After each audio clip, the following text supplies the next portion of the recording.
Dr. Kwan Lee. Thank you so How are much you, for Sam? joining me today. How are you? It's my pleasure, Sam. I hope that our conversation will be interesting.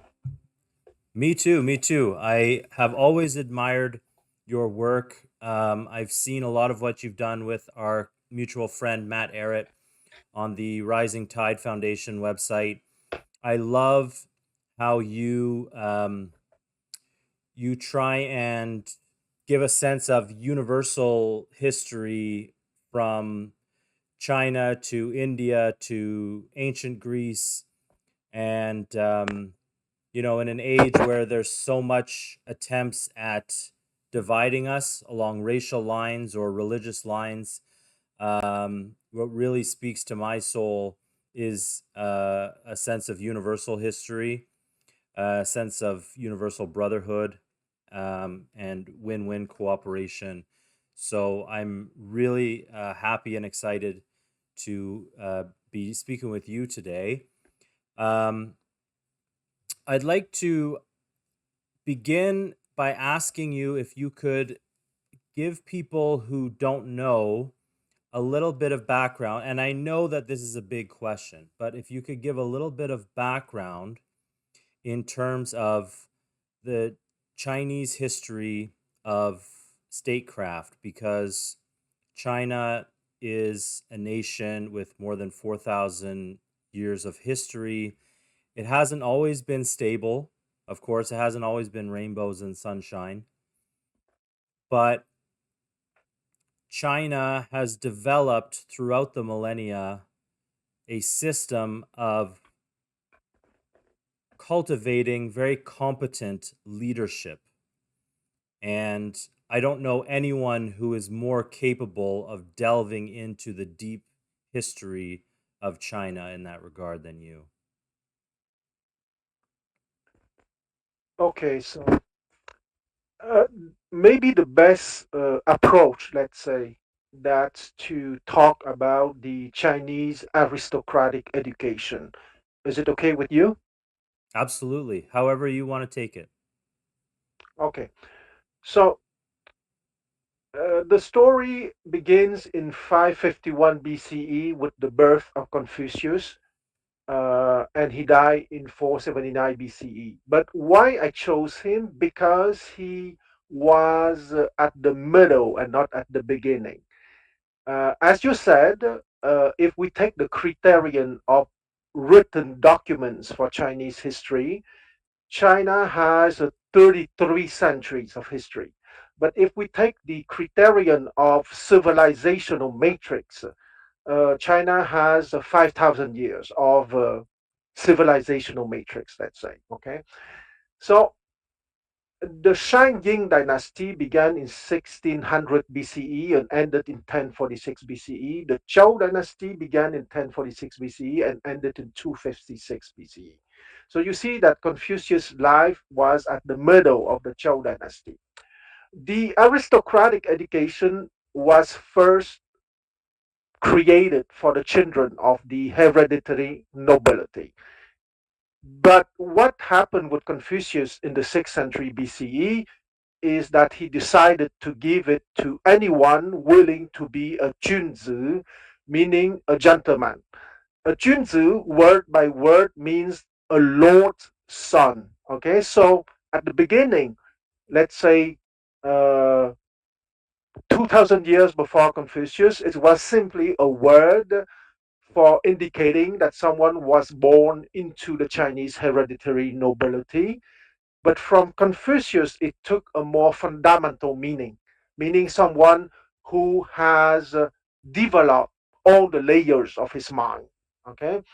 And as I already explained, but it's a pleasure for me to repeat it for you and for your audience, the journey into the soul that we can call the epistemological journey, that we can call the meditational journey, that we can call the aristocratic education in the Chinese culture is symbolized by a stuff is called the hexagram. Okay, for the people who have read a little bit the I Ching, they can see the hexagram as 6 lines.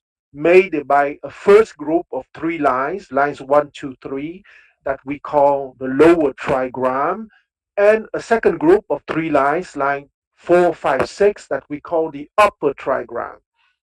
So, to say things in the simple manner, the combined lower trigram and the upper trigram forms the hexagram, and the hexagram symbolizes the whole man or the whole woman, meaning the person, the human being who is integrated in his soul. And when he's integrated in his soul, it means that he's capable of using might for serving right.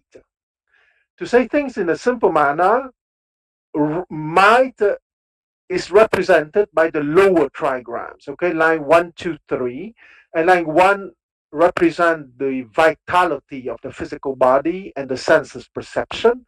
Line 2 represent the intellect, and line 3 represent emotional balance and social sophistication. Okay, that's the animal kingdom, and that's might. Okay, you have to develop your animal dimension in order to be mighty. Okay, in order that you have a good body, a healthy body, combined with good vitality, combined with a mastery of your intellect, and being capable of being skillful in social interaction. Okay, so that's the lower trigram or the animal kingdom. But the aristocratic education is the space between the three lines of the lower trigram, 1, 2, 3, and the three lines of the upper trigram, 4, 5, 6. And that space represents the aristocratic education. And that aristocratic education is precisely a set of reading, of discussing, of practicing, of training, of meditating in order to develop the lines 4, 5, 6. And line 4 symbolizes justice. Line 5 symbolizes valor and moderation. Moderation can be called humanity too. And line 6 symbolizes wisdom. Okay, so a whole man, an integrated man, symbolically an hexagram, the union of the lower trigram and of the upper trigram, is someone that is capable of using his might for serving right, meaning justice, valor, humanity, and wisdom. I stop for now for the theoretical, let's say, framework. I don't know if you want to react to that. Um, I'd like you to keep going. I found that fascinating. Just for some background, how does Confucius relate to the I Ching? He relates very well to the I Ching because in the Analect, which is one of the four books, he I don't remember exactly in what chapter, but he said that it has been written down that uh, I use many copies of the I Ching. Okay, because at the time the books were not made of paper 25 centuries ago, but made of pieces of bamboo that are vertical slips of bamboo that were attached together. Okay, so he used many of those rolls of bamboos, meaning many of the copies of the I Ching, meaning that he read again and again the same paragraphs to meditate upon them. Okay, so the I Ching it predates Confucius, and a it's an ancient not symbol, but it's an ancient form of Chinese cultural wisdom passed down through the generations that Confucius mentions in his Analects, and he says he Okay, makes use of it a lot. I would like to make a parenthesis of maybe 1 minute, and after that, I will come back to the I Ching. The classical education in China is made of many things, but that aristocratic education in paper or in books is made by five classics and four books. I start with the four books because it's more about the epistemological foundation. Okay, one of the book is the Analects. Analects is the translation for Lun Yu. Lun Yu in Chinese means selected sayings, okay, selected sayings from Confucius. And the Greek word analekton means exactly selected sayings, and analekton became analects in English. Okay, so the Mhm. selected sayings by Confucius is one of the four books. After that, you have the Mencius, which is the eponymous book of the philosopher Mencius, born in 372 BCE and died in 289 BCE. After that, you have the Tashui, meaning the great learning about the epistemological journey precisely, written by one of Confucius' students who met him when he was maybe 7 to 8, 9 years old. Okay, and his name was Zeng Sheng. Zeng was his family name. And the last four books has been written by Confucius' grandson, Zisi, and it was Chongyong. Most of the time, Chongyong is translated as the doctrine of the mean, but I think it's not a nice translation. I suggest centering on infinite awareness because it has to do with the epistemological journey and it has to do with that advancement in deepening of awareness precisely. And the other group of books are called the five classics. It's more about the civilizational or identity aspect of the Chinese civilization. Okay, so the Shuqing on the documents, the Shuqing on the poetry or songs. Sometimes it's translated as the Book of Songs. The three books on rituals and ceremonies counted as one. The Chunchu, very important, spring and autumn. On universal history, with three schools of interpretation. I stop it here for now. We can come back later if you wish. And finally, last but not least, the I Ching. The I Ching is very important because you have a primitive part made of about 4,400 characters, Chinese characters, of course. And it's more about the primitive aspect of divination, probably from 5,000 years ago, maybe even older. Okay, but the important part for the aristocratic education is the second part, which is made by about 20,000 Chinese characters. And in Chinese, that group, that second part of the I Ching is called the Shu Yi.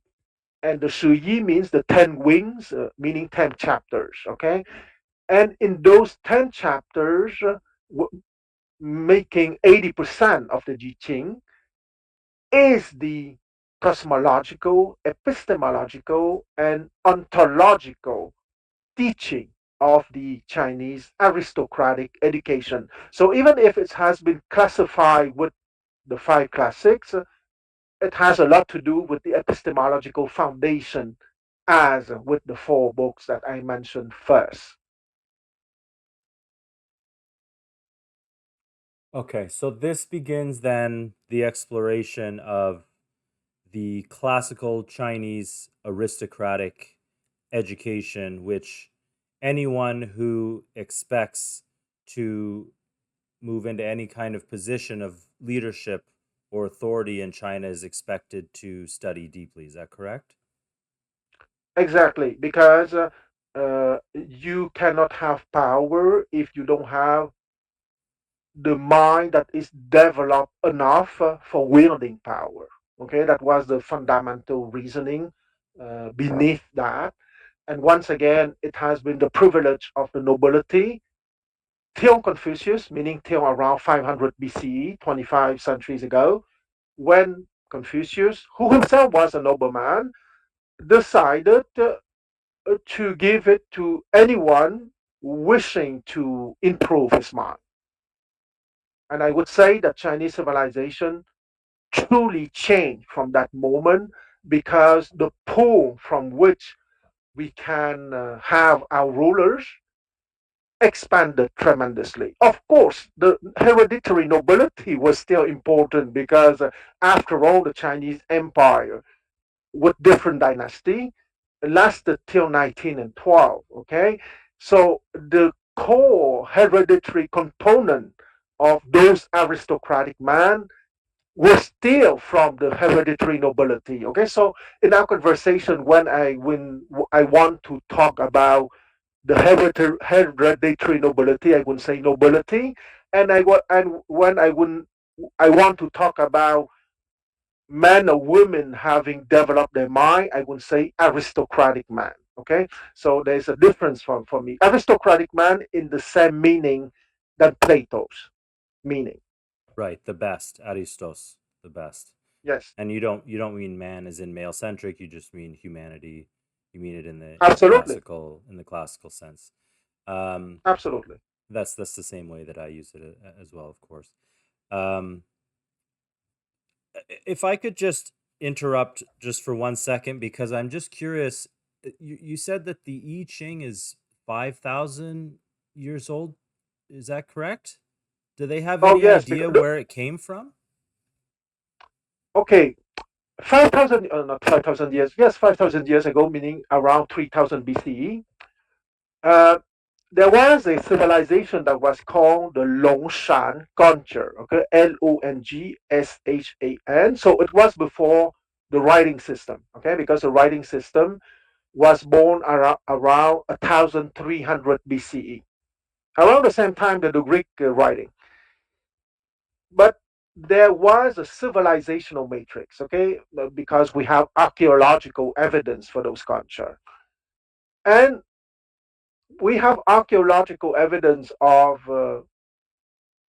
rituals that can be inferred as related to the I Ching. And before the Longshan culture, meaning 5,000 BCE to 3,000 BCE, meaning 7,000 years ago, there was a culture called the Yang Shao culture, Yangshao. And we also have archaeological evidence related to the practice of the I Ching. Okay, so it's something that is very, very old, but we have the written document only from the Shang dynasty from 1000 BCE to 1046, 1600 BCE to 1046 BCE, and the written form started only in 1300 BCE. Okay, there we have a clear understanding what they wanted with those stuff. And I would like to mention a ritual detail, but which has deep epistemological implications. When the king or the high priest wanted to ask something to the ancestors, for example, should I go to war with that nation? Okay, for example, it was not a passive process. He was not waiting for head or tails, right? He has himself to write the possibility that he imagined. Okay, the question uh, is it a good moment to go to war against that neighbor? Okay, so he would suggest three answers. It's not a good moment. Maybe, let's say, answer A. Answer B, I should wait for the help of my southern neighbor, for example. And answer C, I should wait till next year or next harvest, for example. Okay, so why I say that this ritual detail has a deep epistemological implication, it's because the Chinese were used from very early in their history not to wait for an answer, but rather to produce themselves answers. And from that group of answers, they would like to have some help from the spirits of their ancestors. So, epistemologically, it promotes an active thinking, if you want. And so is it like Homer that before writing it was passed down orally for thousands of Absolutely. years before that? Okay, now I Absolutely. understand. Okay. Before, Okay. yeah, before 1300 BC. Yes. So I want to discuss a little bit today about China's modern fight against oligarchical control. But before we do that, I was wondering if you are aware of any great examples throughout Chinese history where they developed methods for countering oligarchical control. And what I mean specifically by oligarchical control is financier oligarchy. I don't mean aristocracy. I don't mean that the meritocracy and there are some that rise to the top. But I mean Yeah. oligarchy in the classical sense of these predatory financiers who control the money supply, the financial system at the expense of the general population. Yes, I understand that when you use the word oligarchy, I understand plutocratic oligarchy. Okay, because as you know, but maybe for our audience, you know that I make the distinction between aristocratic oligarchy, plutocratic oligarchy, which correspond probably to what you mean by oligarchy, and techistocratic oligarchy, meaning the same plutocratic oligarchs but plus some degenerate behavior, okay? Meaning they are lower than the plutocratic oligarchs. So, uh, yes, I would say that the whole history of imperial China was a fight against the plutocratic oligarchy, because as you know, um, in the traditional Chinese hierarchy, uh, the people at the highest station were or still are the noblemen and the scholars, and you can be from a humble background and become a scholar. So it was not a closed group, even if I admit willingly that in the past, under the empire, most scholars were from no from the nobility. Okay, let's be frank and let's be straightforward. But it was not closed. And the second group, social group, just under the nobility and the scholars, were the peasant. After that, you have the craftsman.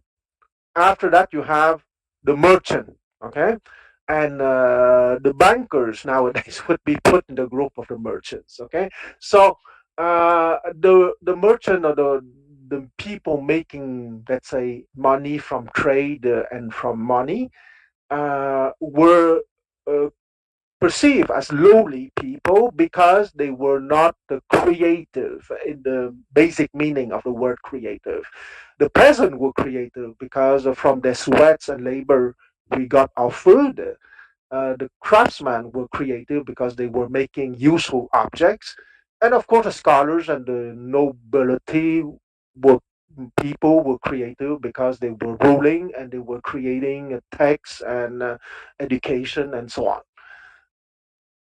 So because of that fundamental, let's say, framework, all the Chinese history was a fight against plutocratic oligarchy. I give you a very specific example under the Han Dynasty. Okay, in 81 BCE, there was a debate called the debate on salt and iron concerning how the emperor should stop or not having the monopoly on salt and iron productions.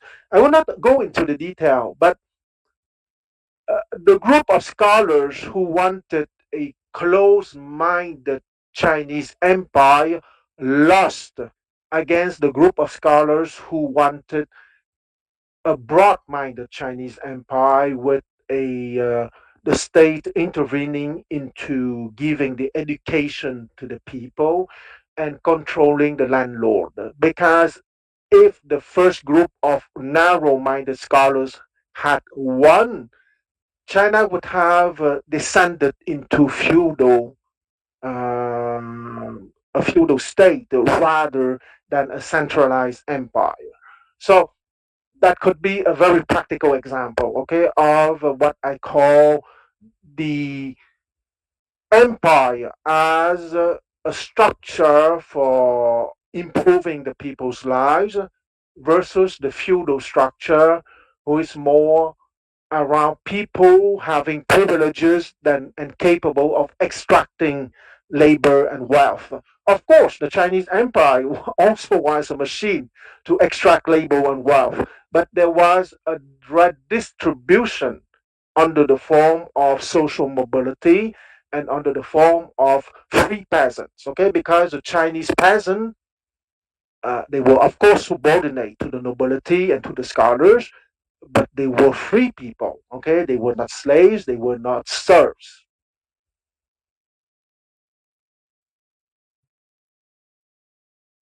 So let me gather my thoughts here for a second. So very interesting, very counter to our current, I would say, societal makeup, where, especially since the 1970s in the Western world, we've moved to the what's so-called fire economy: finance, insurance, and real estate. All the tallest buildings in every city are bank buildings now.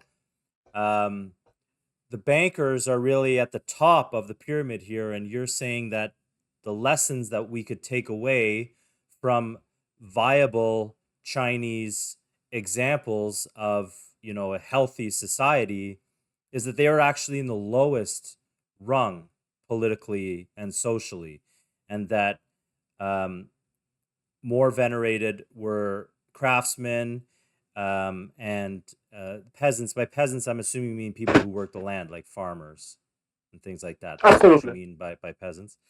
Can absolutely. you just give a sense of what the term nobility means in the Chinese sense? Because to me, I think of it as these kind of parasitic, German or French noblemen that don't contribute much. But I think that probably there's something being lost in translation, and that it has a bit of a different sense in Chinese history. Okay. Well, uh, nobility in China also is hereditary, like the German or like the French people. We still have very own families still in existence, and it's hereditary. But in China, there is a very clear distinction between 贵族. 贵族 means the hereditary nobleman, okay? And 君子, the gentleman. Okay. Of course, in the past, there was an overlap, okay? Because 君子, once again, it means a lord's son, okay? 君 means lord and 子, son, the son of a lord. So at the beginning, before Confucius, it simply meant, I'm sorry, a member of the hereditary nobility. But with Confucius, because the aristocratic education has been offered to everyone, and here again, let's be frank and let's be practical. When it started with Confucius, you understand not everyone got that education. Okay, the brightest of the peasant, of the craftsman, of course, but it took centuries and thousands of years before it became truly the national imperial examination as it happens under the Tang Dynasty ruled between 618 and 907, or under the Song between 960 and 1279, or the Ming 1368 to 1644, or the Qing, the last dynasty, 1644 to 1912. So it took time, but it was a, let's say, an irreversible movement that Confucius started around 500 BCE. So the notion of nobility is perfectly equal to the notion of nobility in Europe. Okay, it was hereditary, but within the Chinese noble families, we also have predators. We also have exploiters. We have everything that the Europeans had. Okay, so let's be frank. But there was a mechanism making the distinction between 贵族, the fact that you are from a member of the hereditary nobility, but you are checked by the best within your family, meaning the people who were 贵族, but also 君子, okay, who understood really the aristocratic education, okay. Within the French nobility and the German nobility, there were people who were excellent too. They were not only born into the nobility as a hereditary member of that class, but they were capable to produce and to create and to contribute. But maybe in the West, um, the exploitative part was a little bit more prominent, maybe. So, can you help me say it correctly? The Chun Tzu? Yeah, the Junzi, so it's, if we use the Latin transcription, is Jun, Jun, Lord, and Zi, Zi, the son of a Lord, Junzi. And so that is the son of a lord, literally, but it's kind of equivalent to not saying nobility, but it's saying a gentleman, An aristocratic man, an okay? aristocratic So, man. in the Plato's meaning, okay? And Gui is for the hereditary nobleman who can be a Junzi or who can be not a Junzi. So, what are some of the characteristics of the Chunsu, of the gentleman? Okay, the gentleman would have the upper trigram. Okay, he also has the lower trigram because once again, the easy way to remember the meaning of the lower trigram and the upper trigram is by the expression my serving right. Okay, might is the lower trigram and right is the upper trigram. So the gentleman, of course, developed his physical abilities, his intellects, the capacity to talk, to make calculation, to create concepts, to create theory, to that kind of stuff that is related to the intellect, but also develop his social skills and his capacity to have emotional balance. That's the animal kingdom. That's might. But the Chunzi is someone having not only received the aristocratic education, but truly understood what is the aristocratic education and would put it in practice in his relations with his family, with his friends, with the nation, and with the world. Because in Confucianism, you have four sphere of interaction. Okay, it is suggested that the gentleman would cultivate himself, meaning always keeping on his aristocratic education during all his life, put order in his family. Okay, so first him, after that his family, after that assist in the governance of the state, and finally bring peace to the world. Okay, so it is expected from a Chunzi, according to his talents and abilities, to perform in those four spheres of human relations. And as I talk about the three lines of the lower trigram, giving him might, but serving right, meaning that he went deep enough into his meditational journey in order to truly understand what is justice, what is valor, what is moderation, and what is wisdom. Okay, so it is not enough to talk about those things because you know perfectly that anyone having a certain talent for rhetorics can talk a lot about virtue, wisdom, and humanity, but his behavior doesn't reflect that, right?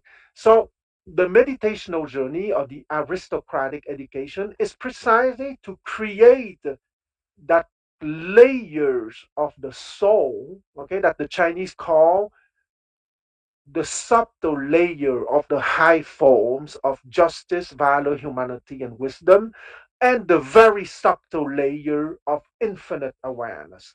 Because um, it is not the power of the words cannot make you act in the right way. It is an energy phenomenon. Okay. I give you a very practical example. If a gentleman has truly developed the subtle layer of energy of the four high forms of justice, valor, humanity, and wisdom, he could be tempted, for example, by a beautiful object. And he could use his might to steal that object or to force the person having that object to give it to him or to sell it to him at a low price. But if he truly has developed that subtle layer of energy, he will simply be paralyzed when he would want to get that object. Okay, so it's not rhetorical mumbo jumbo. It's a true energy phenomenon if you have practiced meditation long enough or starting young enough. Okay, for example, in my family, there is a aristocratic education, and all the children start the meditation process from the moment they start talking. Why from the moment they start talking? Meaning around 2 years old. Okay, because most people start to talk around 2 years old, because it's then that the machine, the talking machine, is beginning to exist, if you want. Okay, and at the same time that the talking machine begins to exist, it is absolutely vital to introduce that subtle, that the beginning, the inchoate phase of that subtle layer of the high form of justice, valor, humanity, and wisdom. It's not too late after. If someone start meditation at 20, 30, 40, or 50, it's never too late, of course, but it's better to begin very young. Well, that's fascinating, and something for me to consider with my own family. I see a lot of parallels there between Plato and his attempts at cultivating virtue and philosopher kings in steering the ship of state and all the Yeah, classical ideas in Platonism, and what you were saying about how the Chun Tzu, he uses his might, or the lower three, in serving the right, the upper yeah, three. And it just reminds me a lot of the classical, argument at the beginning of Plato's Republic with Thrasymachus, that arguing that might makes right, and that and Plato's eventual rebuttal of that. So I really love the universality of this idea, and it's one of the things I really love about your work is showing that that this universal philosophy that can benefit all nations, not just China, not just ancient Greece, but it's applicable anywhere at any time. Um, do you have anything that you want to add to that, or we can move forward a little bit? I would like maybe to take 3 minutes about one of the five classic, the Chun Chu. In Latin transcription is Chunqiu, Chun Chu. It means spring and autumn. Okay, it's a book on universal history. The basic book is only an enumeration of events, but what is important from the Chun Chu are the three interpretations. You have the Kongyang interpretation, who really focus on Confucius as the philosopher king, and stating precisely that the end goal of universal history is right, my serving right, precisely. Okay, you have the more ritualistic interpretation, which is okay too, because it's at the foundation of Chinese society. And you have the more geopolitical interpretation, which is the Zuo Chuan interpretation, ZUO, that was the name of the guy. And I want to mention the dynamic interaction between the ritualistic interpretation that I would like to call the nation building interpretation. Okay, because rituals for ancient China and even for modern China is is to give the framework of the Chinese nation. Okay, so it's more nation building plus the universal history aspect, plus the geopolitical aspect. Because the Chinese are practical people too, in the sense that, yes, it is important that what is at the foundation is the aristocratic education, creating as many gentlemen as possible. But at the same time, we don't forget that we don't float in the air. We are people in flesh, that we need a framework for nation building. That's the more ritual or ritualistic interpretation of the Guliang. Okay, Guliang is Guliang for those who are interested to explore more. And the Zuo Zhuang interpretation, Zuo Z-U is more the geopolitical interpretation, and the Gongyang, Gongyang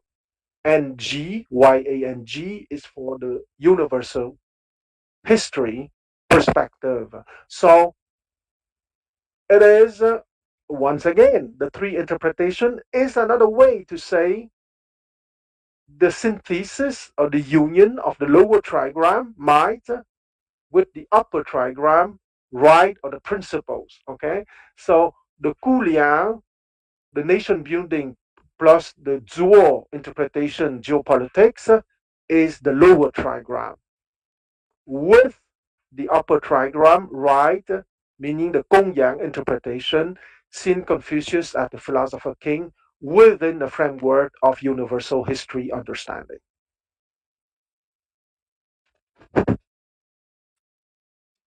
You have rattled off a number of dynasties in Chinese history, and so I'm just curious if you have a favorite dynasty. I would say that my three favorite on equalities, because they all, to be frank with you, my four favorites, because I cannot really decide. Okay, is first the Han Dynasty, which started in 206 BCE and ended 4 centuries later in 220 CE. After that, by chronology, the Tang Dynasty, which started in 618 and ended in 907. After that, the Song Dynasty, which started in 960 CE and ended in 1279. And finally, the Ming Dynasty, having started in 1368 and ended almost 3 centuries later in 1644. So, being unable to just pick one and having these four above all the other ones, can you give any reasons for your choices? And also, are there any tragedies or any lessons to learn from, um, for example, the Song Dynasty or the Han Dynasty, how they ended? Yeah. Okay, so let's start by chronological order. So let's start with the Han Dynasty. Okay, the Han Dynasty is important and glorious for me because it was the second imperial dynasty. Okay, the Chinese Empire started in 221 BCE with the Qin Dynasty, and Qin gave the name of China. And that dynasty, even if it was the founding dynasty of Imperial China, lasted only 14 years because it ended in 206 BCE precisely. Um, and the second dynasty and the first that is important for me, the Han dynasty, is interesting because it combined at the same time military power and cultural refinement, civilizational refinement. And why did the Qin dynasty fall only after 14 years? Because they achieve a lot of things. And to be frank, a lot of the things they achieve have been used by the Han dynasty. But they achieve those things with such brutality and such urgency that they did not learn to give some slack to the people, right? So the Han Dynasty learned that lesson that you have to give some slack to the people, even if you have awesome idea. And to be frank with you, the Qin Dynasty deserve to have created the Chinese Empire, because before becoming an imperial dynasty, they have been a ducal dynasty and a royal dynasty for many centuries. But their imperial phase did not last very long because they were so excited by that new, let's say, era that they lost all moderation precisely. Okay, one of the four cardinal virtues or one of the four high forms of the subtle layer of energy. And the Han Dynasty was precisely that dynasty who managed to expand a lot the land of China by military means and by uh, military power, but at the same time having contributed to refinement and to industrial development. To you know that steel has been produced industrially 22 centuries ago under the Han Dynasty, and there were many steel merchants who were very rich, and even one of them was as rich as the emperor at a certain moment. So it was a dynasty who combined military power, civilizational refinement, economic development, and at the same time having kept enough moderation for giving a slack to the people when needed. What destroyed them? Uh, what destroyed them was precisely that power, because uh, as you know, most empire would fall not because of the others, but because of oneself. Because the rot or the abuse or the splendor is too much. And the hand fell because, and the splendor is too much, but only for a few people, okay? Because if the splendor is too much for everyone, it would be not too much, of course. But most of the time, because the splendor is too much, but in the hands of a very few people, and that was precisely what made the Han fell, because the last military commanders who were from the imperial family or from people close to them were not capable to give a slack to the people and to keep on that redistribution of, let's say, imperial glory, to use a grandiose expression. Uh, the second one that I mentioned, the Tang Dynasty, uh, you know that that dynasty expanded very deep into Central Asia. During that, with that dynasty, of course, civilizational refinement, glory, economic production. You know that Chang'an, the capital city of the Han Dynasty at the time, reached to 1 million people at the time.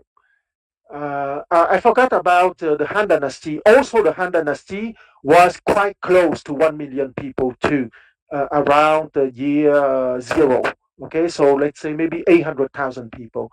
So at the time, the other city who had around a million people too was Rome, of course.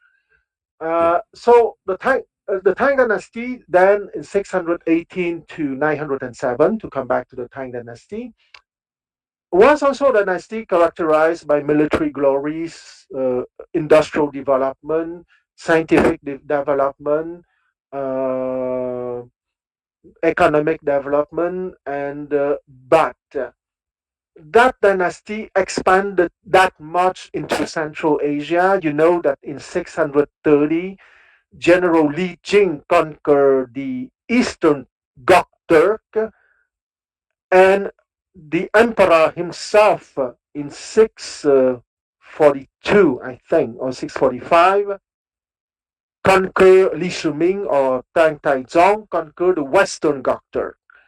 So those two conquests increased the size of the empire to practically 15 to 16 million square kilometers. And that glory gave that much money and etc etc, but the problem is that they did not manage the Turks that they conquer, and the downfall came from the fact that they become very complacent, and they let the mercenaries from Central Asia to sack the capital city in 755 of CE. So about 150 years after the beginning of the dynasty. The dynasty did not disappear in 555. It managed to keep on to 907, but it was not the same between 755 and 907 because of that those military commanders, let's say. And one thing that is positive is that at the end of their rule, they managed to create some academies that were very helpful for the transition to the next dynasty, meaning the Song dynasty. Okay, so the Song dynasty started. So between 907 to the beginning of the Song dynasty in 960, there was about a period of 50 years of disorder and division. There was not that much disorder, let's say more division. So the Song dynasty started in 960 and would end in 1279. Once again, I think that the Song dynasty is probably the one that we can say that there was the most glory in terms of civilizational sophistication, urban life. Certain historians even say that modern China started with the Song dynasty because of the urban life and of the many cities and towns. Uh, International commerce, military power for the first part of the Song dynasty. But the second part of the Song dynasty was less glorious in that sense. And, you know, the irony of the Song dynasty is that it was the Chinese imperial dynasty who allowed the most the rise of the merchant, and the merchant contributed positively in the first half and even the first two-thirds of the dynasty. But at the end, they colluded with the foreign invaders, and it was not a good moment for the Song dynasty. So I would say that the weakness of the Song dynasty, and at the same time its strength, is for having allowed a certain form of, let's say, inchoate capitalism, having created interesting results and products. But the nobility and the aristocratic man did not manage to rein in the merchants who were developing precisely banking practices quite similar to what the West will develop maybe from the 14th, 15th century with the Fugger bankers, for example, who bought for Don Carlos Quintos the crown of the Holy Roman Empire, for example, in 1519. So there was stuff like that in China too under the Song dynasty because there were so many merchants, some of them so wealthy that they were capable to engage into banking operations. And let not forget that there was a kind of globalization connecting the Indian Ocean with the South China Sea at the time, because we can say that they were many globalization. Okay, one of the globalization happened under the Tang Dynasty between 618 and 907 by the land bridge because of their conquest of the Turkic peoples in Central Asia, but also by the maritime route by the Indian Ocean and the South Side China Sea. There, and the Arabic speaking people play a big role in that with the Chinese and the Indians. The second big globalization was under the Song dynasty, this time not with the land bridge, but more with the maritime route, once again involving the Chinese, the Indians, and the Arabic speaking people.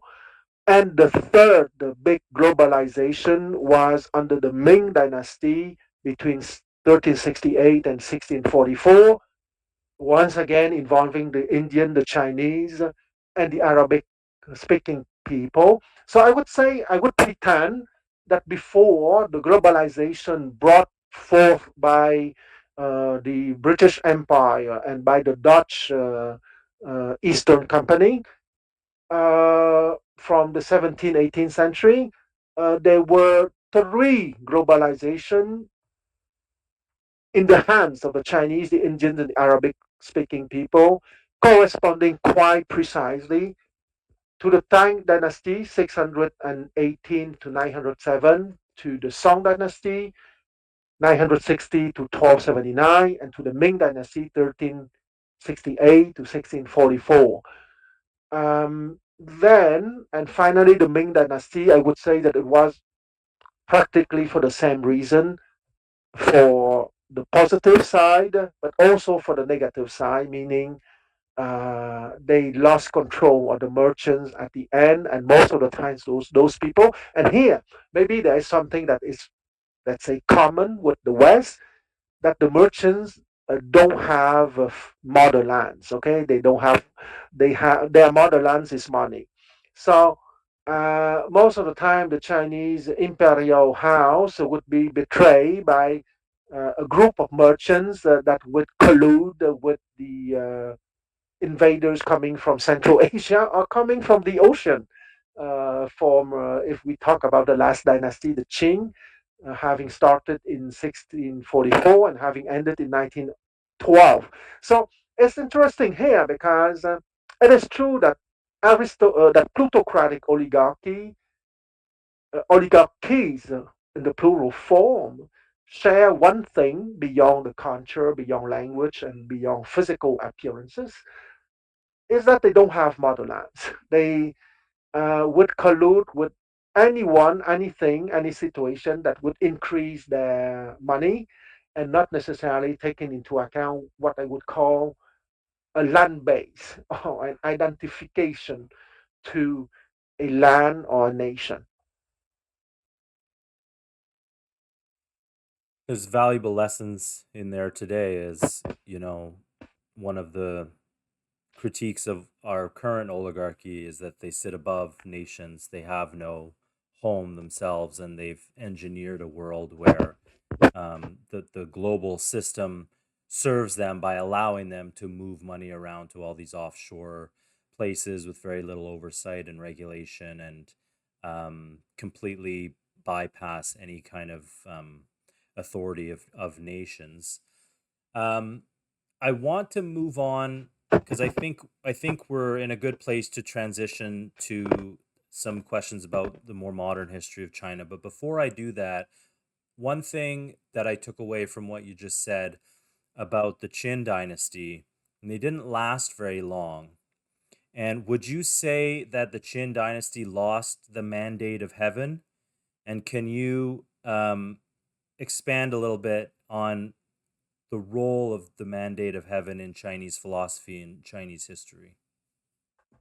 Yes, I would say that the one of the four books that elaborate a lot on the mandate of heaven is the book, the eponymous book of the philosopher Mencius, and he was born once again in 372, and he died in 289 BCE.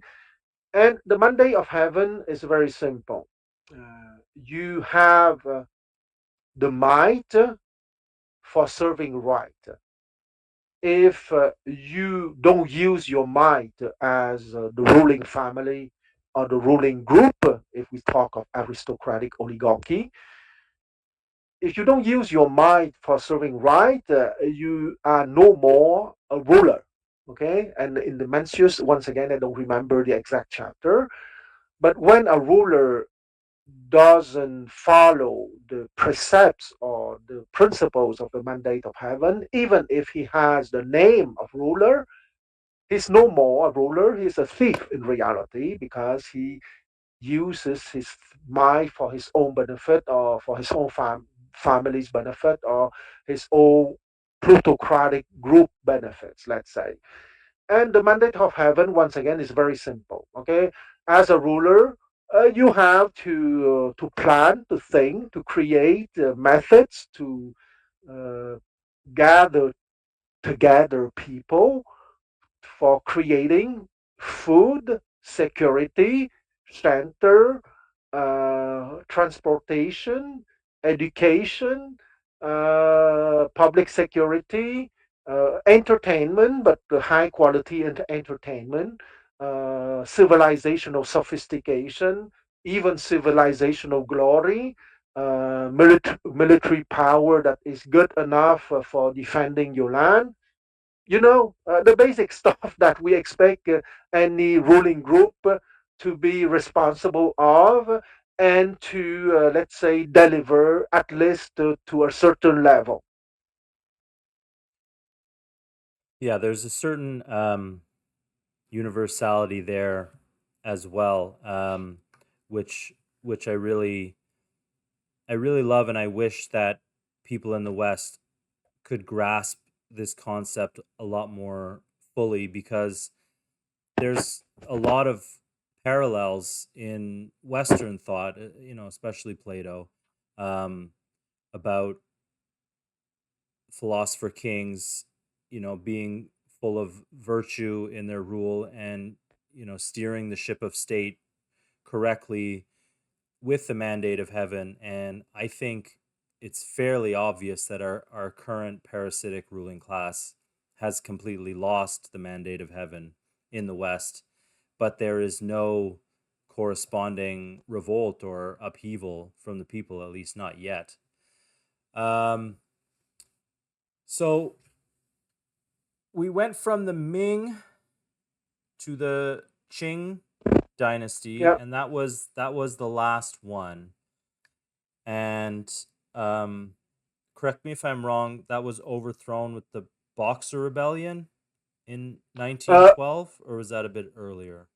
A bit the sketchy on Boxer my date. Rebellion. Oh, sorry, the Boxer Rebellion happened in 1900, and 1900, yeah. uh, and the end of the dynasty happened 12 years later, on February 12, 1912.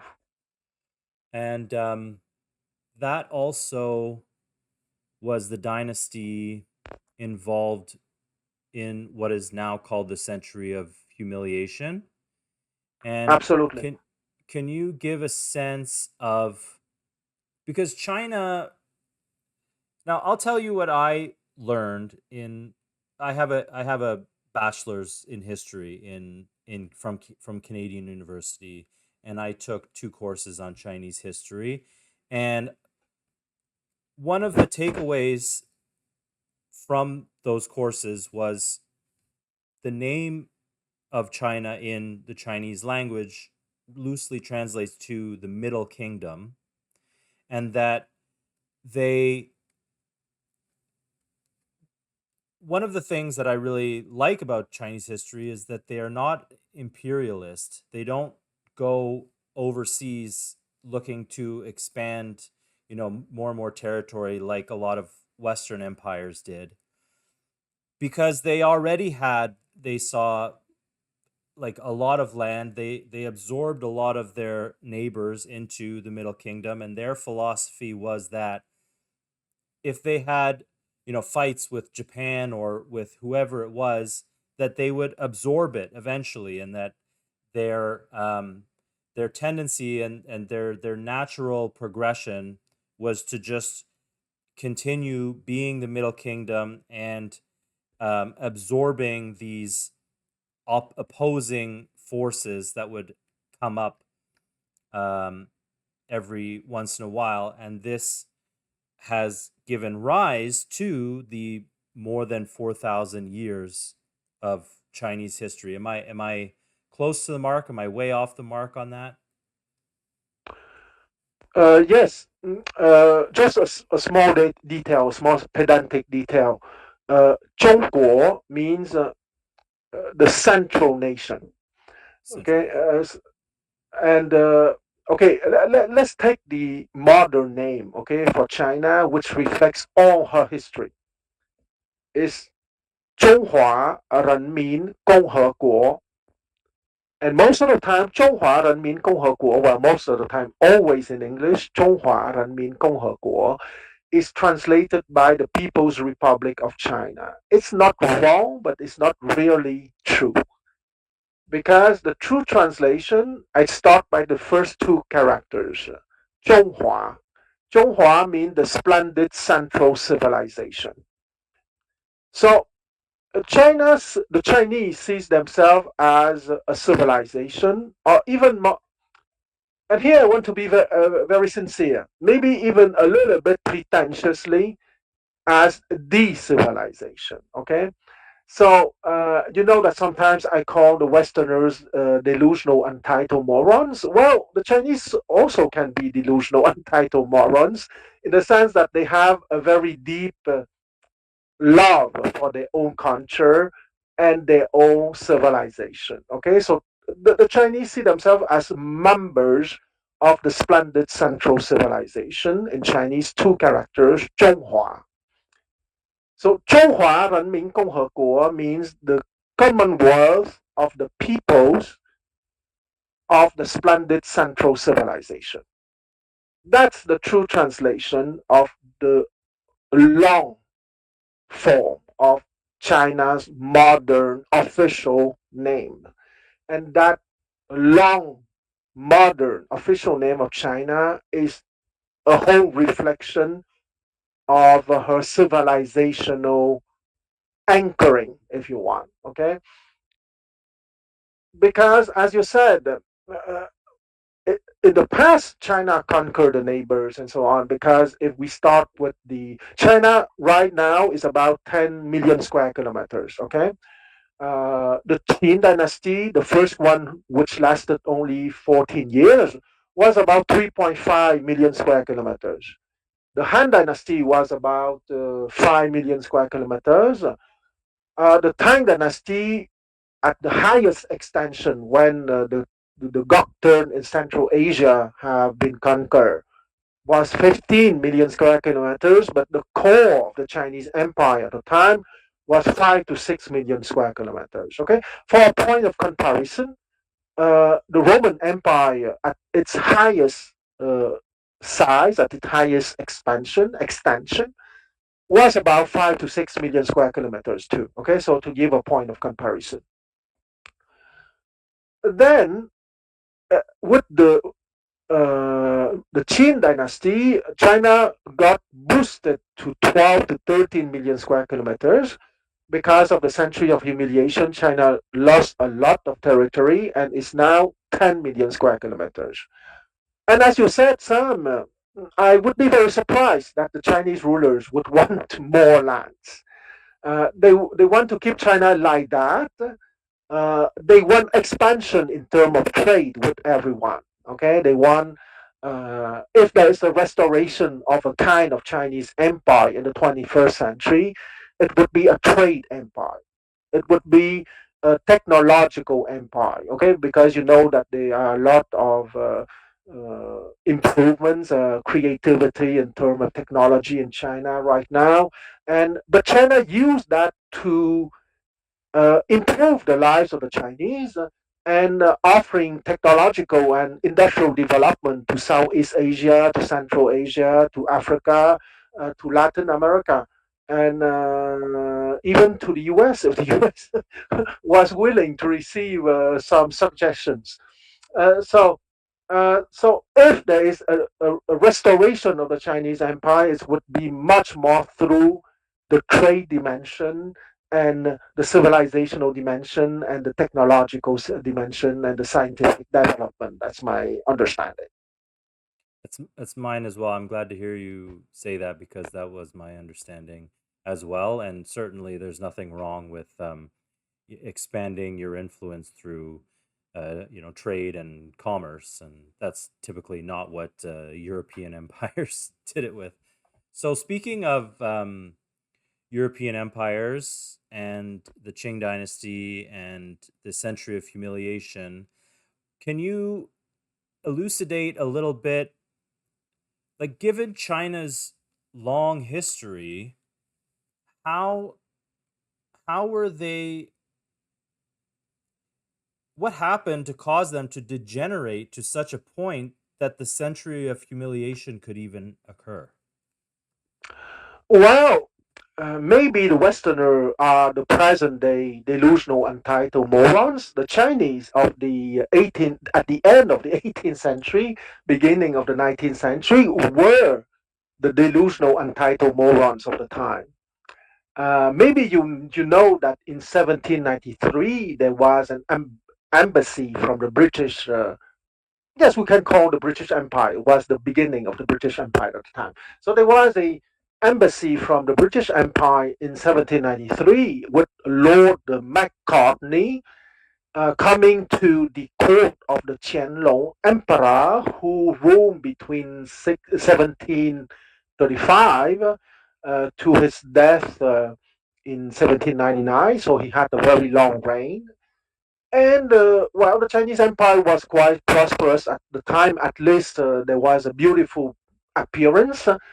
Let's not forget that at the end of the Ming, the Chinese people were about 150 million people.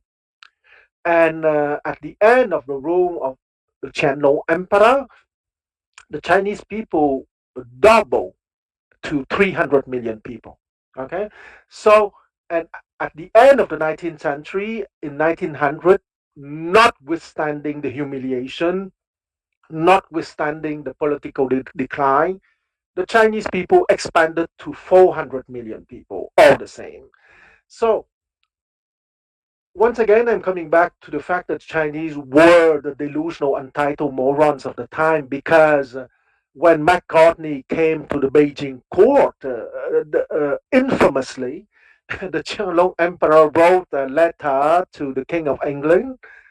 Maybe he was George the Third at the time, or maybe the fourth, saying that we, the Chinese Empire, we don't need all your trinkets and we are very self sufficient, which is true. But Hmm. sadly, no one at the imperial court at the time was open minded enough to see that the Englishmen were offering to the Chinese Empire the finest scientific and technical instruments of the time.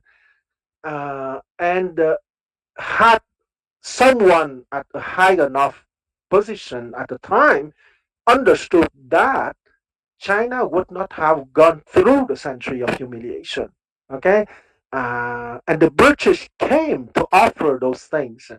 And when the British looted the Summer Palace 50 years later, 60 years later, in 1860, Lord Engin, who was the commander of the British for the looting of the Summer Palace, discovered the boxes with the scientific instruments brought by McCartney in 1793, and the boxes were not even open.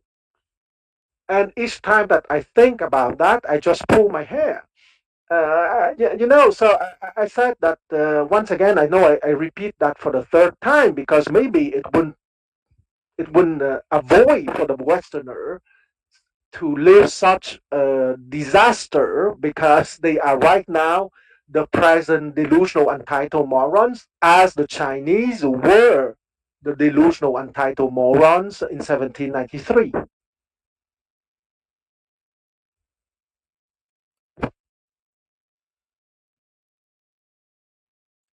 That's very interesting. I didn't grasp that aspect of it because I had learned about the letter to the British in response, and that the Chinese um, basically saw themselves as self sufficient and not really in need of what they had to offer. One exception, which I don't know how true this is, but again, in my history classes, I learned that the Chinese apparently had a fascination with Western cuckoo clocks. I always found that Yes, very interesting. yes, it was a trinket for them. Okay, Yeah. but the problem is that um, the commerce, the traditional culture, all those stuff, the Chinese were self-sufficient. That part is true. But there were no one open-minded enough to have thought, well, it's true that we are self-sufficient, but are we powerful enough for resisting to a possible invasion. No one was open minded enough for having asked that question. Well, Kwan, I'd like to leave it there because I would love to have you back on at a later date and pick it up at this spot because I'd love to discuss Sun Yat sen with you and the Civil War. I would love to discuss Mao with you, and and then eventually, current China, Xi Jinping, um, and I mean, how is this dynasty, if you want to call it that, going to be seen in terms of Chinese history? Because in some ways, Chinese civilization right now is at an apex, is at a zenith. It's at a very high level. It's flanking the Western imperial oligarchy at every turn. They're ripping their hair out because they don't know how to deal with China. Um, so yeah, I'd love to have you back on sometime in the new year, and we can pick this discussion up there. Um, Before I let you go, like to just let you have any concluding words, and if you would like to let people know any places where they can support your work. Okay, I would like to say simply that China is not at her apex right now. China is only beginning to come back. I would say that if things can be stabilized, if the I would like to end our first discussion with my catchphrase or one of my favorite themes that you probably already know: the three major sovereign civilizational states. Right? It's always one of my leitmotifs that I say that what is happening right now in this extraordinary nexus of universal history is that yes, Western imperialism is reaching to an apex, that's for sure. But at the same time, we are lucky enough, or they were people who were open-minded enough, who were visionary enough. So at the same time, there is the presence of the three major sovereign civilizational states: China, Russia, Iran. And what is skillful in their maneuver is that precisely they understand perfectly that the Western globalists, the Western imperialists, have a plan that is called the Rumsfeld-Zebrowski doctrine, okay?